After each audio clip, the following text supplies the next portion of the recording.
Welcome back to Reading Asteroids. Thank you for coming and joining and hanging out with me. Today I have a special guest, my best friend in the whole wide world. What's going on, people? What's going on?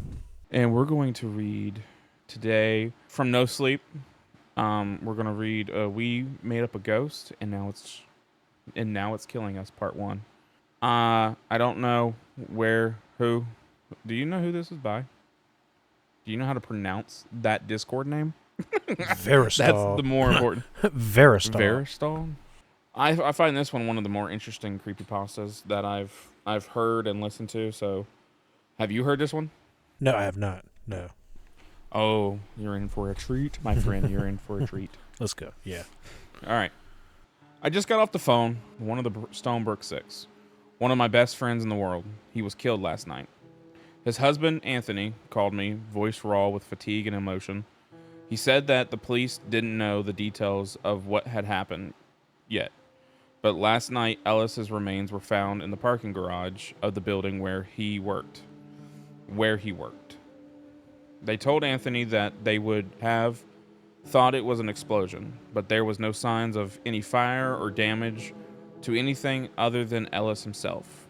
They would have said it was an obvious murder, but they don't know how someone could rush and dismember a human being that thoroughly without heavy machine, much less spread him across the 12-foot ceiling of the floor 3B in the parking structure with thick layer of chunky peanut butter. So Anthony was crying again at this point, so I assumed I had just heard him wrong. Then he repeated it, his voice coming in a hitching gasp. A coworker come out just a few minutes after Ellis to find my friend dripping and plopping back in a relatively clean concrete below where he had been pressed into the ceiling. Anthony said that the only way they even knew it was him initially was due to the security footage of him going out toward his car. The video cut out as he approached the area, and when it returned, the timestamp showed 30 seconds had passed without footage. The girl who found him was out less than 5 minutes later, and no one else had entered or left the garage at the time, so far as they could tell. Crushed personal effects and initial blood work confirmed it was him.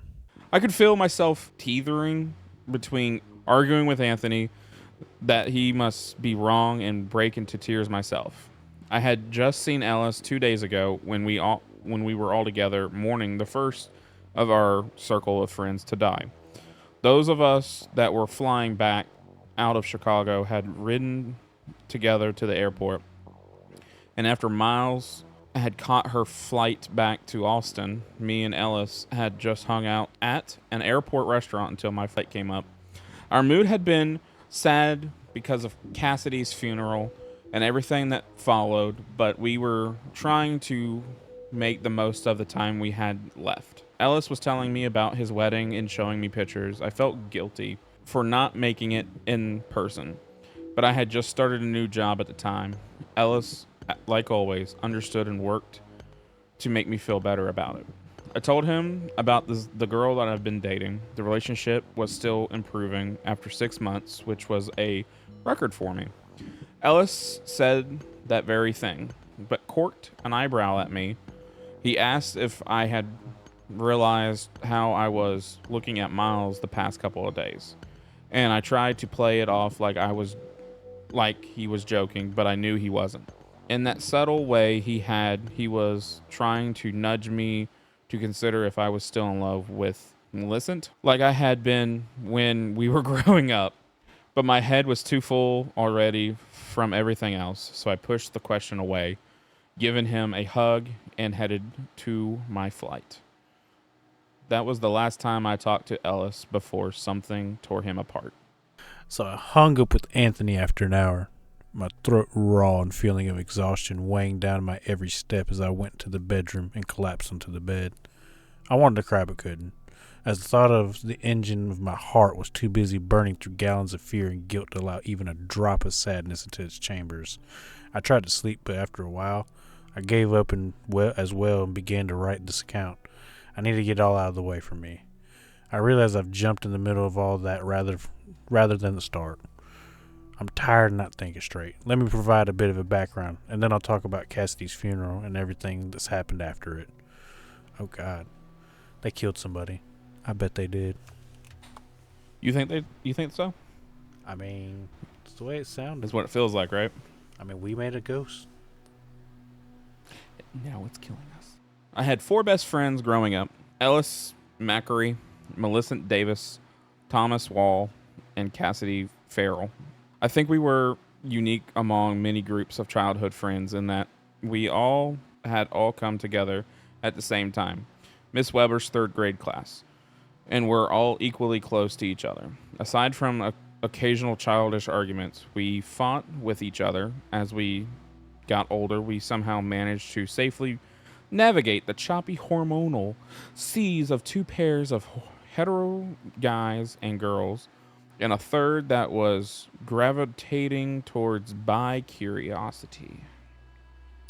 This is important because as I started to question my memories about so many things, I kept running into my idea of my friendship with the people closest to me.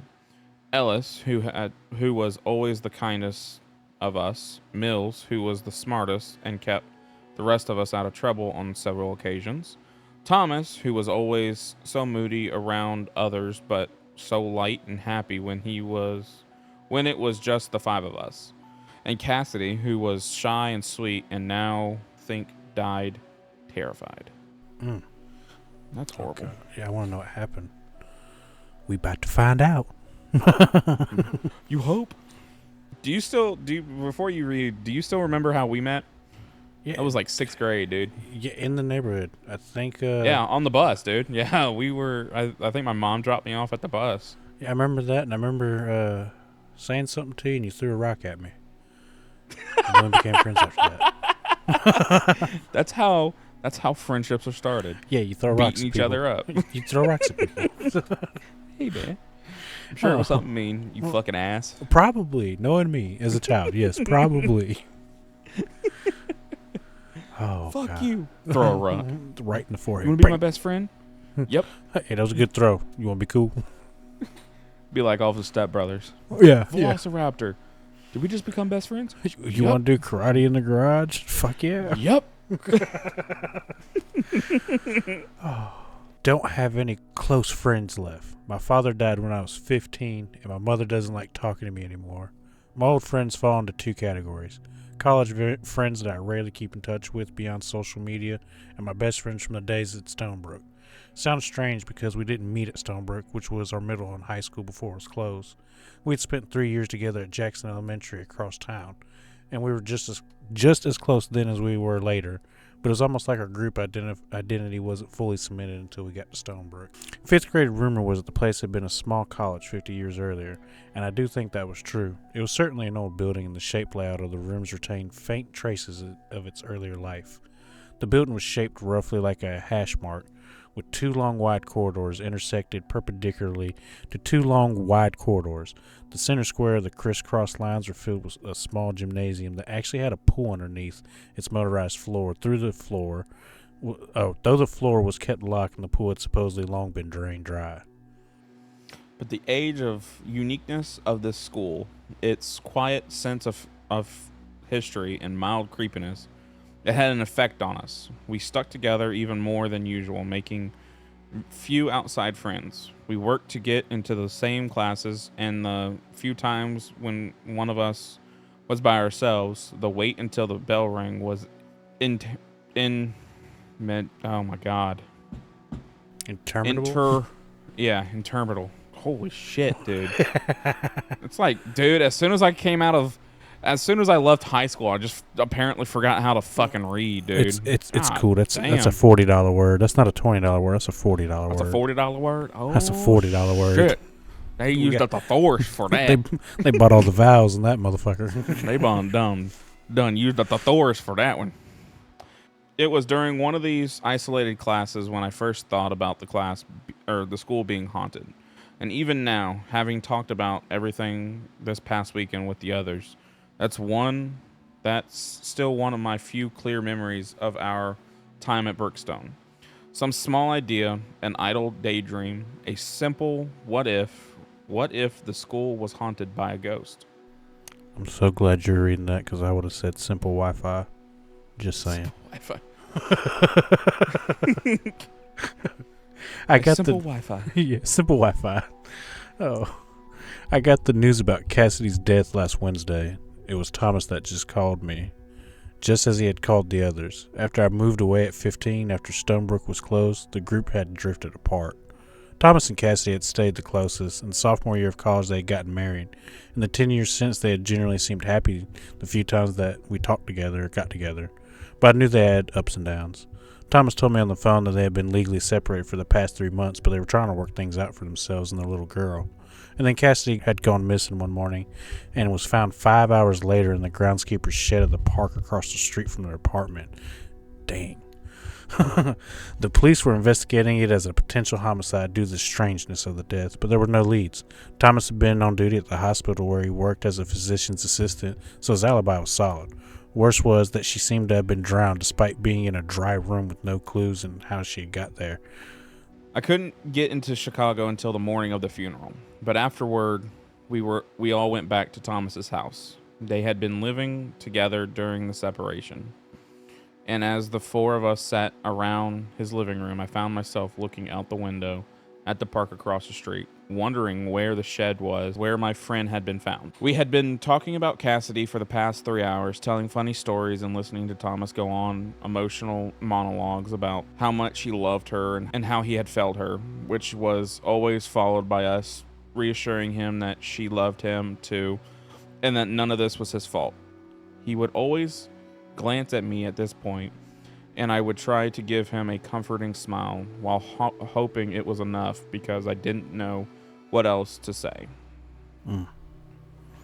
Yeah, I don't know if I'd be searching for the shed, just saying.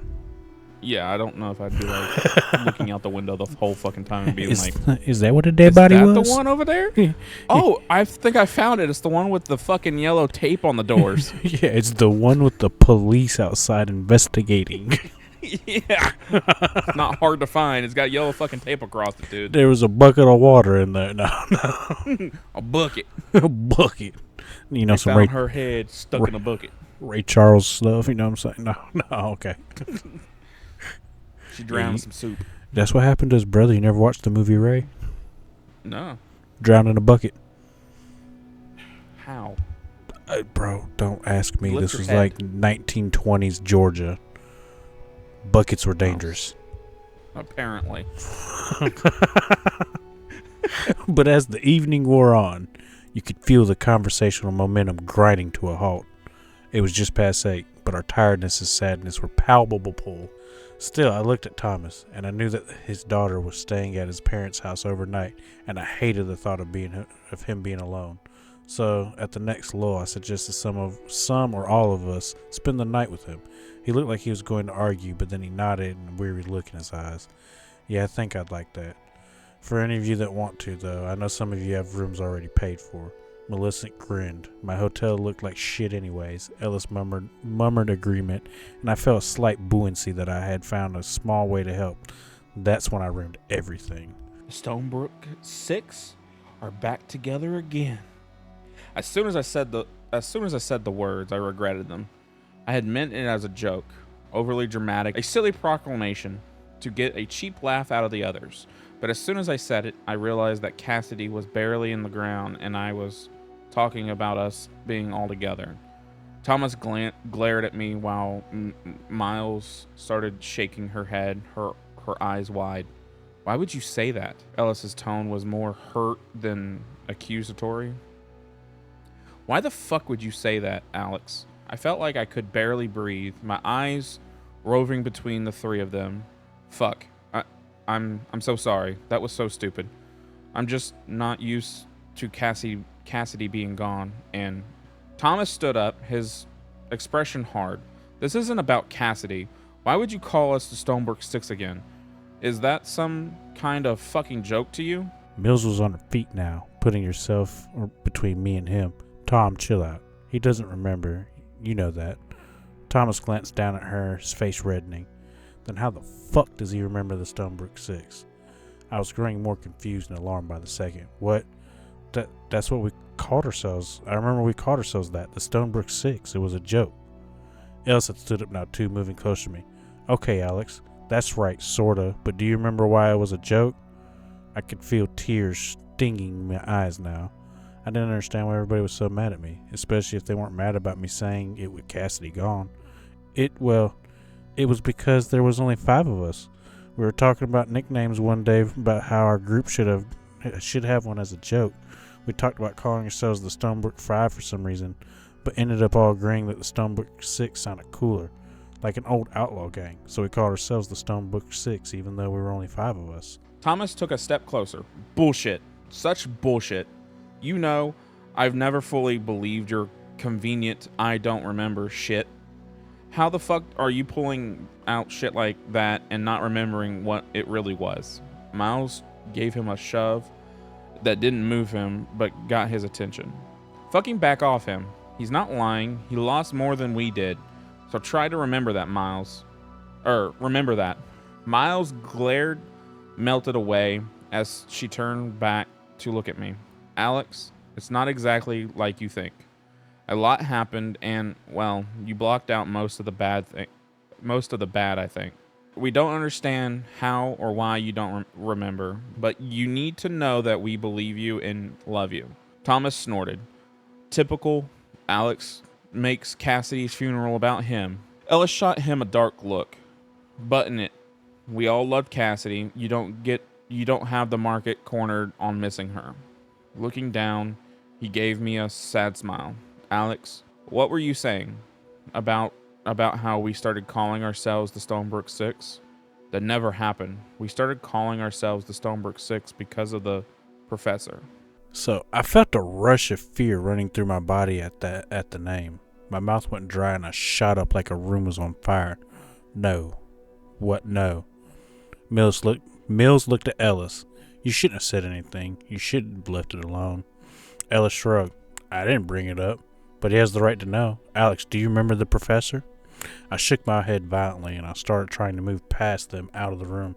No, I don't want to talk about this. Thomas caught me in a strong grip and pulled me in a bear hug that was equal parts angry and loving.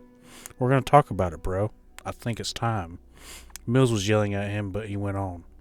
The professor was the 6th in our Stonebrook 6. It was I shoved him hard enough and lost his grip and went staggering back into a low coffee table, his arms pinwheeling as he tried to regain his balance before sitting down hard enough on the small table that one of the legs gave way and sent him sprawling on the floor. For my part, I imagined I looked like a trapped animal, but that was okay because that's exactly what I felt like. Miles had her hands raised as she stepped forward and touched my cheeks. Sweetie, it's okay. We should probably go ahead and talk a little about it now, just so you're not confused anymore. Is that okay? I still wanted to run, but her cool, smooth hands on my face were like a smoothing balm. I noted reluctantly, looking down at Thomas. Are you okay, man? He stood up slowly and gave me a slight smile. Yeah, I'm sorry. I was being an asshole. Are we cool? I nodded.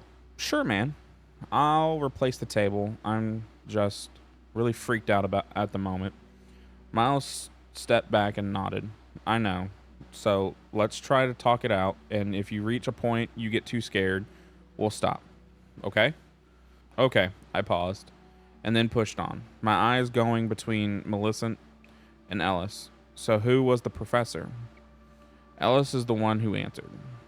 It was the ghost, the one we made up, the one that haunted all of those people. Which give me your initial thoughts on part 1. What you feeling? I feel like it's about to get crazy. I like stupid crazy. Like, I don't know. Maybe they got possessed by something. They started murdering people and just called themselves the professor. I don't know. Or maybe they really summoned a demon. How is your imagery happening? Because I feel like we're in a modernly nice not hotel, but apartment right across the street from maybe Chicago's version of Central Park. Is what I was thinking. Yeah, it's in Chicago. It's either a nice apartment, or it's a really nice newer renovated townhouse like they do in DC. Yeah, that's what I was thinking. And then other than that, it's kind of like been pretty gory visuals. Like, dude got zapped into a thick peanut butter consistency. Yeah, you won't let that peanut butter go, will you? Because that sticks in your head, dude. Like, I eat a lot of peanut butter. The wording is great on this. Now I don't know if I'm gonna eat peanut butter no more. It might have just ruined peanut butter for me. Nah, just think of a dead body every time you lick a peanut butter or lick peanut butter off of a knife. I mean, I'll probably still eat it, and then I'm just gonna feel like a cannibal. I mean, you could just avoid crunchy peanut butter. There you go. I don't eat crunchy peanut butter. Honey roasted there you Peter go. Pan. You don't have to worry about it then. Honey roasted Peter Pan, number 1.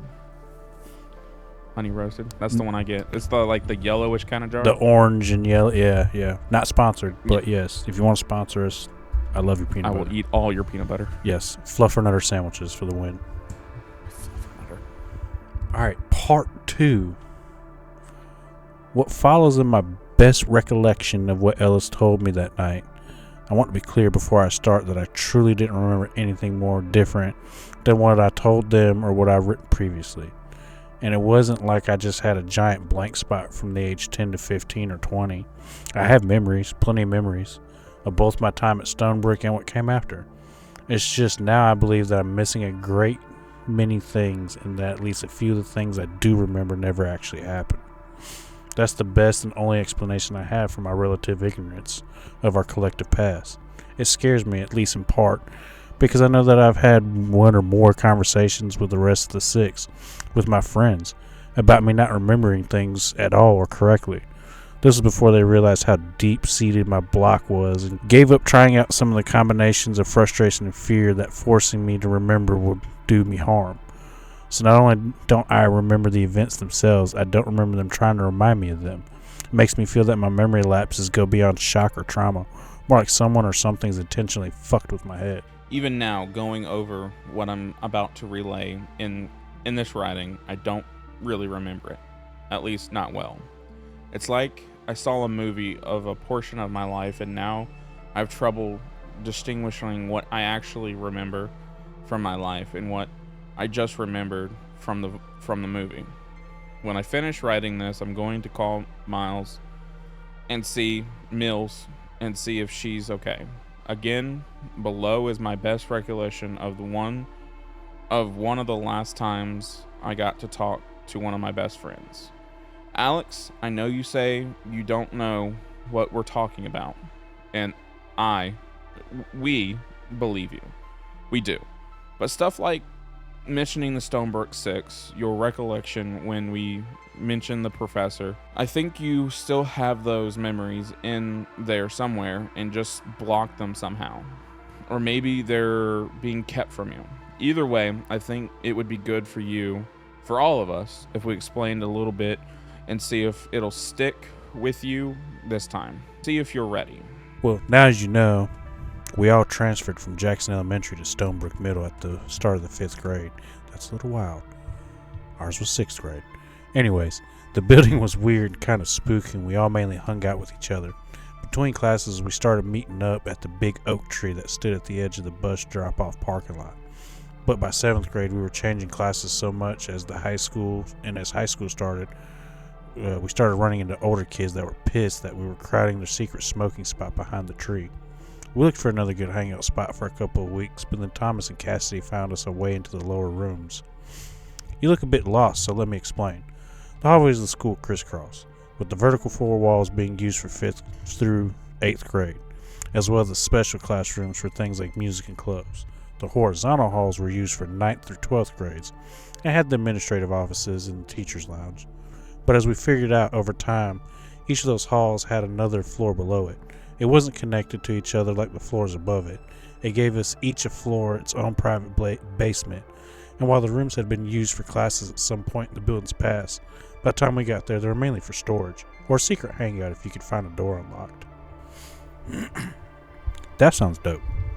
Yeah, it sounds dope and creepy all at the same time, because I could just see going down there and none of the lights being on. Or like you flip on a light and it does that like spooky shit where it's like those fluorescent light bulbs and they like flicker. Dude, old schools in general when they're empty are creepy. Like, you remember Oakdale? We used to break it up. Yes. We used to get into Oakdale all the time. We would climb up the radio tower to the Yes. roof, and they always left the roof latch unlocked. And we'd go hang out in the summertime inside because there was AC. But it was just so creepy and weird with all the lights off and nobody being in that fucking big ass building. Yeah. So weird. So my wife, her first elementary school she worked at, apparently, it wasn't during her time, but it was a school legend. Yeah. That one of the janitors passed away, right, at the school, like had a heart attack and died. It wasn't nothing like crazy or anything. Yeah. It was just like he got old, had a heart attack while working, and passed away. Well, apparently, he is still at the school, right? Just kind of like looks Moseying over the around. school. Yeah. Yeah. And his telltale sign is slamming doors, right? Oh, Lord. So me and my wife were I'm just gonna name me and Christy. We were in her school, like in the classroom, and it was probably 8:30, maybe 9 o'clock at night. Yeah. And we're the only ones left. She had permission to stay like as late as she wanted to get her classroom set up because she was a new teacher and whatnot. So she had a lot of work to do. Yeah. So I'm sitting there cutting, and we have her door open, and I already have this weird thing where I cannot have my back towards a door. So I have the back, like the door classroom. I'm facing it. I'm cutting, so like someone walks in, I immediately see them, right? Yeah. So I'm sitting there cutting, and all of a sudden I hear boom. When I looked at Christy, I was like, "What the hell was that?" Because it was far away, but it made like a boom noise. Yeah. And she was like, "Oh, that's apparently the janitor. Just mind him no business." And I was like, "Excuse me?" So that's when she went into the lore about the janitor, right? Yeah. So I was like, "Oh, okay." And it was like I said, it was like 8:30, 9 o'clock. And then all of a sudden, we heard boom, and it was closer. And I looked at her, and I was like, "You're sure we're the only ones in this building, right?" She was like, "Yes, we're the only ones in the building." And I was like, "Okay." And it sounds like people are walking around beating, like just, okay, I'm done with my classroom. Shut the door. And then I got up, and I had to pee, and she didn't have a bathroom in there, but they had like a teacher's bathroom, like literally across the hall. Yeah. So I go across, pee, and as I'm coming out, I like the way it was almost like or high school, where like if you go into those little cubicles, you like go around and come back out the other side. Yeah. Yeah. You know what I'm talking about? Yeah. Like all the classrooms are in those little pods, but it makes a circle. You can like do laps in them. Yeah. Hers is the same way, but instead of it comes down the hall, goes up, and then goes back down the hall, but that where they meet at is in the center of the school. So there's long hallways, and that wraps back around to another long hallway. Well, I'm literally heading out of the bathroom, and I hear boom, and I'm like, holy shit, what the hell was that? So I go around the corner, and the door at the janitor closet, which was on the corner, the door was still vibrating from it being closed. And I was like, okay. And I turn around and like quickly, I like sped walk. And like when I was speed walking back, Christy like poked her head out. She was like, what was that? And I said, that was the janitor's closet right there. He is not happy that we're here, apparently, working late. So I'm ready to go because it started on the other side of the school, and the banging progressively got closer to the point where it was like the next door that was available was her classroom door. And I was like, I'm ready to go. It's been late enough. It's time. We can come back tomorrow. It is time to go. Yeah. So schools being empty are fucking terrifying, dude. Because you just don't know. I got one worse for you. Then we'll go back to reading. I have video proof too, so I have to send it to you. Because when I worked security at the mall, and I worked the late shift, and it's only ever me and one other guy in the building. at that time because I got off at like 3 o'clock in the morning, sometimes 4. And like 6 months after a dude got shot in DTLR, because I worked at the Pineville Mall back then. Whenever that happened, the employee killed the dude that tried to beat him up in the bathroom, the closest bathroom to the security office, which is literally right across the hall. I'm in there taking a piss. All the lights are off because they shut off all the power. It's like just a little 1 or 2 generator, like, you know, I'm talking about running lights, not the full lights. In there pissing. All of a sudden, I hear the fucking faucet going off. I'm like, the fuck's going on? So I flush, and I'm walking up to the counter, and the fucking bathroom stall door slams shut. And then the fucking toilet starts flushing itself, and the sink starts flushing itself. Or starts going off, like, sporadically. I would have pooped. Bro, and there is, like, no handles for the flushers. It's all sensors of where, like, you have to be in front of it and then move to get it to go off. And so I got a video of, like, the sink going off, and I'm pretty sure you hear the toilet flush. And I'm just like, dude, what's going on? Because the sink just starts going, psh, psh, psh. Like, somebody's waving their hands in front of it. And I, like, snapped the video, and then I was like, I'm out. I'm going home. It's 3 o'clock in the morning. I need to go back to South Carolina. Bruh, the sink is possessed, bruh. Bruh, you supposed to be in front of that shit. What the fuck? Dude, it happened right at witching hour too, bro. Yeah, dude, and like I said, it was like 6 months after the dude got shot, and I was like, it has to be him, and he has to be pissed that security didn't stop it. And I was like, I wouldn't even hear that night, motherfucker. Leave me alone. While you're peeing, it's like you hear it, and you're like, look, bruh, I'm trying to pee. I work night shift, man. You passed away during the daytime. Be mad at them. Oh no, it would have been a time that I was there. I just happened to be on vacation that day, so I came back and I was like, I missed a shooting. You missed the ghost, bruh. You missed the ghost. Yeah, let them know. I wasn't here, sir. I would have stopped it. The door to the basement of sixth grade's hall didn't lock securely, and by the time October of our 7th grade year had rolled around, we were already hanging out down there regularly. It wasn't as bad as it sounds. There was electricity and the space was surprisingly clean, though there was a certain air of decay and disuse that always hung in the air, or hung in the stale air. It was a spooky place, and the few times I was the first one to arrive, I had the urge to go back upstairs until one of you got there.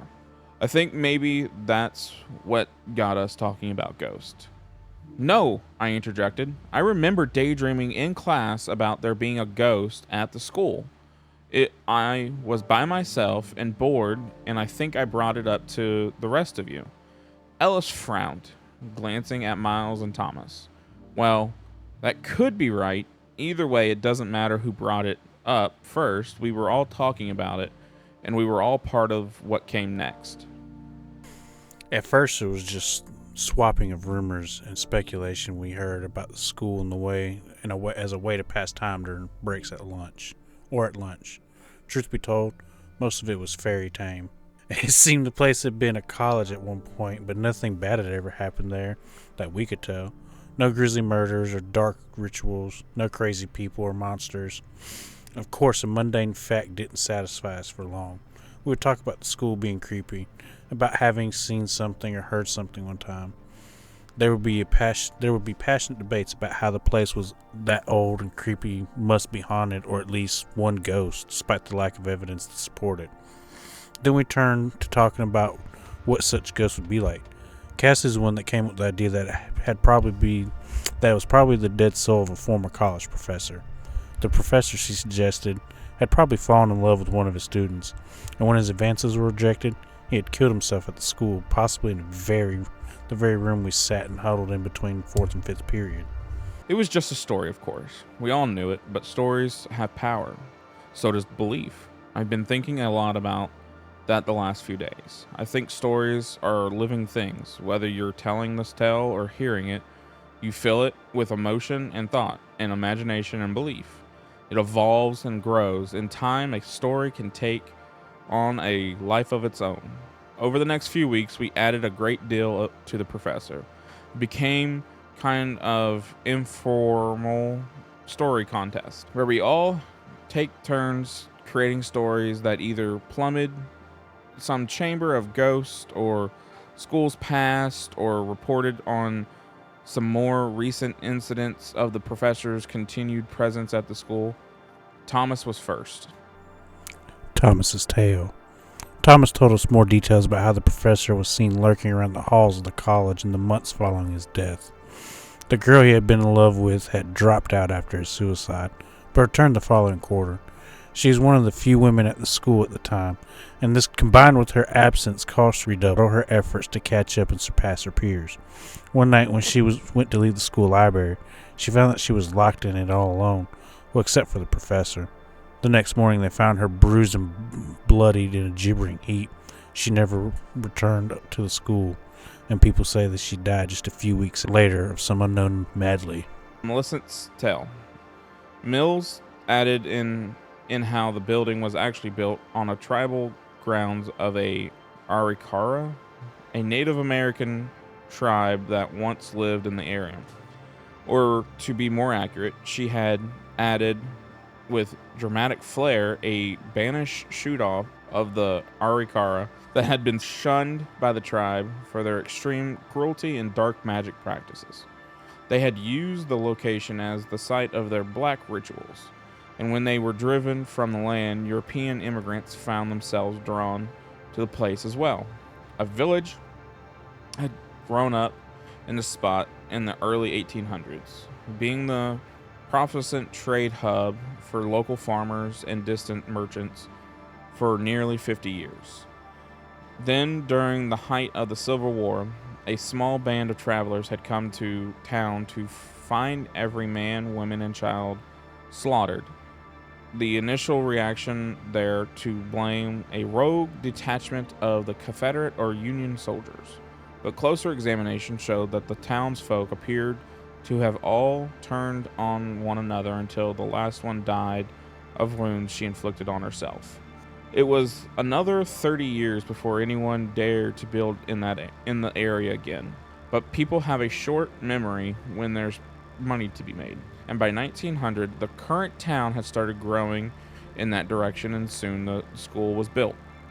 Some say the dark forces that plagued earlier generations caused the professor to commit sewer slide and may still stalk these halls today. Ellis's tale. When they bought the closed down college and started renovating it to a middle school and high school, they found all these weird lower floor hallways. Apparently they had been used for classes at one time, all except for one where we're meeting in. The one had been a lab the college had set aside for faculty to use. Though only a couple ever did. One of those was named Arthur Chester, a chemist that was known for his obsessive devotion to his research and isolated lifestyle. When the school closed, everything was very chaotic, but they did try to make sure that everyone was out before they sealed everything up. They went into every underground chamber, calling out for people and checking for the signs that someone had been left behind. But Arthur had taken to testing his compounds on himself and lay passed out in a dim corner of the back room. He never stirred, and they sealed him in with no idea at all. When he awoke, it was another 2 days before he even knew how he couldn't leave. The theory was that he suffocated himself with gases from a concoction intended to blow the door off its hinges. All that's known for certain is that his face and his hands were torn and broken from where he had frantically flung himself against the heavy metal door until his lungs or heart finally gave out. Cassidy's tale. A few years back, before we were at Stonebrook, one of the freshmen saw something moving in the woods near the school. They thought it was a deer at first, and they pointed it out to a friend. But the friend didn't see anything. Intrigued and wanting to prove their friend wrong, they tried to get their companion to go with them to the wood's edge, but they refused. Determined now, they set off by themselves while their friend went off to class yelling a stern admonition that the teacher was going to skin them alive for missing class. When the freshman didn't come home that night, everyone began to search for her. It wasn't long before they zeroed in on her friend and what she might have seen. This led them to the woods, and while they had brought 10 people and a pair of dogs to search for her, it was unnecessary. She was hanging 30 feet up in the branches of a large tree, not far in, and along the main trail through the woods. Her skin had been flayed off and spread like ragged wings behind her, and her lipless mouth was held open by what they first took to be one of her own notebooks. However, on closer inspection, they saw it was actually an old essay blue book. Written in the inside cover was the name of the girl the professor had loved. That's kind of wild. Yeah. That sounds. That's an old Native American old school execution. It's called the Blood Eagle when they flay your back open like wings. Oh, I thought that was the Vikings that did that. Might be the Vikings. All I know is it's very, very old. Yeah, where you get your back fillet. I know the one that you get your they flay back your back filleted open and then they pull your fucking ribs out. Yeah, and they make wings. Yeah, I Yeah. heard that. I thought it was the Vikings though. Oh, I can't remember.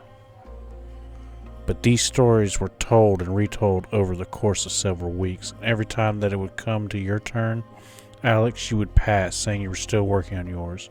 We didn't push you, but we were starting to get tired of just rehearsing the same old material. For whatever reason, we didn't feel like we could move on to new stories or something else entirely until you were finished. So we started telling the stories to others. I think we were all doing it on our own at first. I remember the first time I talked about it to any of you, about how I told a couple of buddies in gym class about the professor. I was surprised to find you had all been doing the same thing. Stuff like this isn't uncommon, of course. Every school or town or group of more than 5 people have rumors and superstitions. Most of the time, they have their time in the limelight and then fade away. Some stick around long enough to become urban legends or folktales. But when we started telling people about the professor, it spread quicker and more powerfully than any of us expected. Part of it was that we were all telling it like it was true. We had taken to telling each other stories among ourselves, you included. So we were all practiced at telling details of the tale without stumbling or lacking confidence. Another thing was that even though we were all known to be friends, we were all telling different people who then spread it to others. Within a month, our version of the professor's stories had been told probably 50 times. That's not even counting the mutated versions, the spin-offs, the rip-offs, the straight-up new stories other people were creating out of some kind of strange drive, whether it was just an urge to be part of the trend or something darker pushing them to do it. But by Christmas, people were telling each other to watch out for the professor and don't go in the woods alone. During the holiday, we thought it was hilarious and were more than a little proud that we had inadvertently created a school spirit, at least for a little while. We kind of figured it would die back down when we came back in January, but that was before Jenna Hastings went missing. Boom, boom, boom. That's the end of part 2. Billy, how do you feel about part 2, my dude? I feel like Alex is holding something back. Of course. I think part 3, part 4, we're about to find out Alex did some satanic ritual and brought the professor to life. Well, something. I don't know. Alex is tied to the professor, obviously, somehow. Yeah. I'm curious. I'm as a person that knows the story, I'm actually pretty intrigued on your theories and stuff. I like it. It's pretty cool. But how did you find? So you've already read the full thing? Oh yeah, I already know this. I've listened to a creepypasta story about this, and then I read it on my own. I like this story. So that's cool. You're gonna like it because I haven't read any of these. I love, dude. That I love these type of stories. This is what makes story writing pretty interesting to me. Of when they can make something like this. Of just, I don't know about you, but I play. My favorite book is The Martian by Andy Weir, and I have the audio version of that, and I have a hardback version. Every time I do those two, I'm like basically playing a movie in my head. I've got so much Yeah. details, and then like for example, The Martian got turned into a movie, and when they started skipping certain things, I was like, cannot believe they fucking skipped it. It pisses you off. It was so good. Why would you skip such an important piece of information? Like, Yeah. and They do that with biographies too. Like oh yeah, that Motley Crue movie that came out a couple years back. So that was actually it's a book. It's their biography book. And they skipped parts out of that.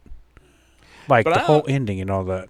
But see, I could understand why they skip, like, not quote unquote so important things. Like they kind of do like a highlight reel of the book or autobiography. Because if you kept everything in, every single movie that was based off of a book would be like a 4 hour long movie. But sometimes they do skip important stuff. I could, like, again, back to the Motley Crue. The end of the book, it goes into a lot of what's his face's daughter having cancer and being sick, and how they all reunited on that end of it, and stuff like that. And they kind of didn't touch on it really. I wonder why. Plus, MGK was Tommy Lee, so it kind of sucked. All right. Well, that will do us for right now. This was part 1 and 2 of we made up a ghost and now it's trying to kill us. And if you made it this far, please like, comment, and subscribe. Thank you for your time, Billy. Thank you for your time. Yep. Appreciate you Peace coming out. and reading. I One can't wait love. for the next one. I'll definitely be back. I Yeah, I'll can't be wait for the back. next one. We've got to finish it. But that'll be it. I appreciate you. Thank you. Talk to you later. Bye-bye. One love.